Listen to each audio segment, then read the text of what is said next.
এটা হলো রোবটদের স্কুল, কিন্তু এই রোবটটা আজকে সেই স্কুলে নতুন ভর্তি হয়েছিল।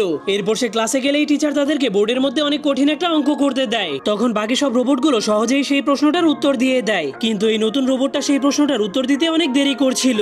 এরপর সে উত্তরটা দিলেই তার উত্তরটা ভুল হয়ে যায়, এজন্য তার মনটা অনেক খারাপ হয়ে যায়। এরপর পিটি করার সময় তাদের স্কুলে একটা খেলার আয়োজন করা হয়। তাদের খেলাটা হলো একটা ঝুড়ির মধ্যে দূর থেকে বল ফেলা। তখন সবগুলো রোবট সহজেই সেই খেলাটাতে জিতে যায়, কিন্তু সেই নতুন রোবটটা বলটাকে মারলে বলটা ঝুড়ির কাছেও পৌঁছাতে পারে না। এরপর তারা সবাই একটা দৌড় প্রতিযোগিতা করার জন্য রেডি হয়ে যায়, যেখানে জিততে হলে সবগুলো রোবটকে বালতি ভর্তি পানি নিয়ে সবার আগে ফিনিশ লাইনে পৌঁছাতে হবে। কিন্তু সেই নতুন রোবটটার স্পিড অনেক কম হওয়ার কারণে সে বালতির পানিগুলো নিয়ে নিচে পড়ে যায়। তার আজকের দিনটা এত খারাপ হওয়ার কারণে সে অনেক মন খারাপ করে বসে বসে বল মারার প্র্যাকটিস করছিল।